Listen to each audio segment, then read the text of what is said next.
అందరికీ నమస్కారం అండి. సజ్జల రామకృష్ణారెడ్డిని మీడియా అతను అడుగుతున్నాడు.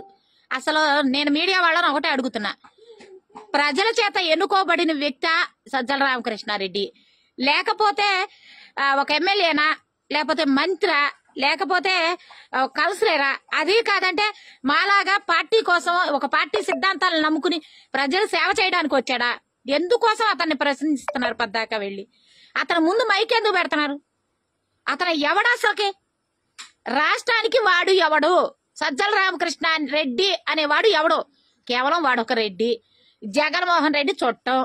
ఆ వాడి సాక్షి మీడియాలో, సాక్షికి సంబంధించిన మీడియాలో ఒక గుమ్మస్తా. వాడిని తీసుకొచ్చి వాడికి తగ్గట్టు కంచాలు లంచాలు పంచుకు తినేటువంటి ఇంకో 39 మందిని తీసుకొచ్చి మా నెత్తిన పెట్టి ఆ భారాన్ని మేం కడుతున్నాం. ప్రజలు, మా ఆంధ్ర రాష్ట్ర ప్రజలు కడుతున్నాడు. వాడు మాట్లాడుతున్నాడు నారా లోకేష్ గారు వేసిన ట్వీట్ గురించి. వాడిని మీరు అడుగుతున్నారు మీడియా వాళ్ళకి.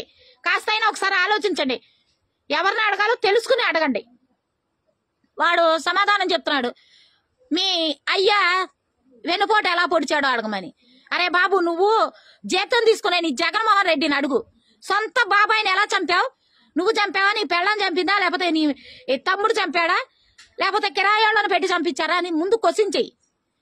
వెదవా, అసలు నీకు ఎలాంటి హక్కు లేకుండా మా రాష్ట్ర రాజకీయాల గురించి మాట్లాడే హక్కు నీకు ఎవడిచ్చాడు? ఇదే విధంగా నారా లోకేష్ గారి గురించి, చంద్రబాబు నాయుడు గారి గురించి మాట్లాడితే చెప్పు తెగిపోద్ది.